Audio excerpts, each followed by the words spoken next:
kota kecil di perbatasan Indonesia, Malaysia, tinggal sebuah keluarga yang harmonis. Sama seperti keluarga lain yang berbahasa campuran Indonesia, Melayu, keluarga kecil itu pun demikian. Keluarga kecil tersebut terdiri atas ibu, ayah dan seorang anak perempuan berumur 5 tahun. Anak perempuan tersebut bernama Isabella. Isabella sebenarnya merupakan anak yang pintar dan rajin.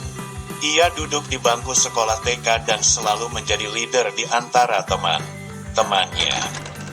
Ia juga pandai melukis. Kegemarannya melukis itu sangat didukung oleh kedua orang tuanya. Maklum, Isabella memang anak pertama dan masih menjadi satu-satunya di keluarga tersebut. Hingga suatu hari, saking asyiknya Isabella melukis, sampai ia lupa bahwa hari itu dirinya ada jadwal mengaji. Ibunya tentu mengingatkan sang buah hati. "Nak, Isabella, kau tak nak pergi ngaji kah? Tuh orang sudah menanti." "Tak naklah mama." Isabella lukis belum selesai nih. Mendengar hal tersebut, ibunya tentu mengingatkan sang anak. Budak, anak nih, tak bolehlah kau macam tuh. Melukis kan bisa diselesaikan nanti. Sekarang waktunya kau pergi ngaji sama teman. Teman kau tuh sudah menanti di langgar sebelah." "Ah, mama nih tak seperti ibu temanku. Banyak sekali aturannya." Isabella tak suka sama mama. Kita orang harus pandai, tak boleh cakap, berbicara, macam tuh. Mengaji itu penting sebagai bekal akhirat. Kalau kau orang tak mengaji, macam mana bisa masuk surga?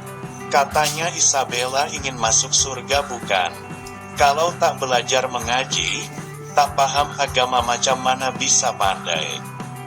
Macam mana bisa menggapai cita kalau Tuhan tidak mau terlibat? Mendengar ibunya yang berceramah cukup panjang, Isabella mulai bergegas untuk pergi mengaji. Meski tentu di hatinya ia sangat enggan. Isabella pun pergi mengaji diantar sang ayah menggunakan motor. Di jalan, ia melihat banyak anak kecil seusianya yang masih bermain. Ada anak laki bermain kelereng, anak wanita bermain petak umpet, ada juga yang masih bermain masakan sore itu. Melihat temannya yang bermain, Isabella tentu berusaha protes kepada ayahnya. "Ayah, mama macam mana tak bolehkan Ella melukis? Ella kan tidak main seperti mereka. Mereka main masih boleh, tak dicegah pun oleh mamahnya. Ella kenapa dilarang terus?"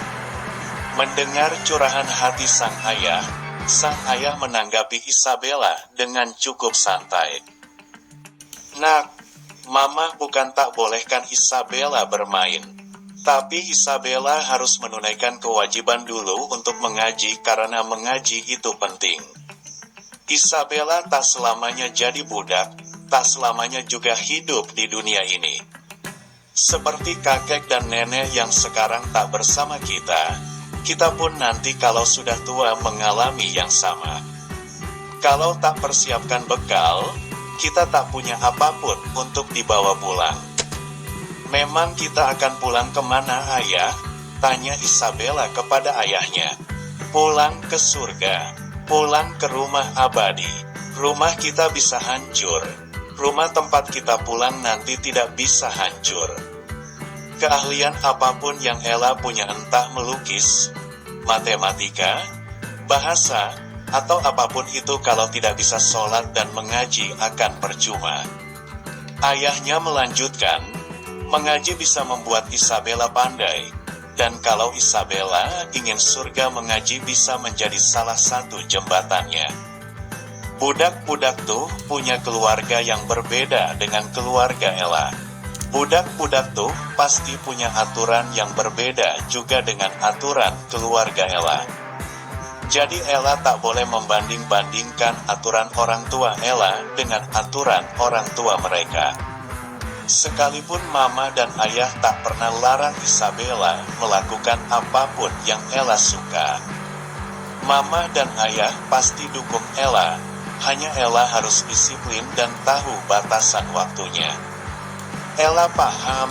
Mendengar hal tersebut, Ella tentu menurut. Ia juga mengangguk tanda bahwa dirinya paham. Ella pun belajar bahwa ia tidak hanya harus disiplin dan rajin mengaji sebagai bekal ke surga nanti, melainkan juga mulai memahami bahwa setiap keluarga memiliki aturannya masing-masing.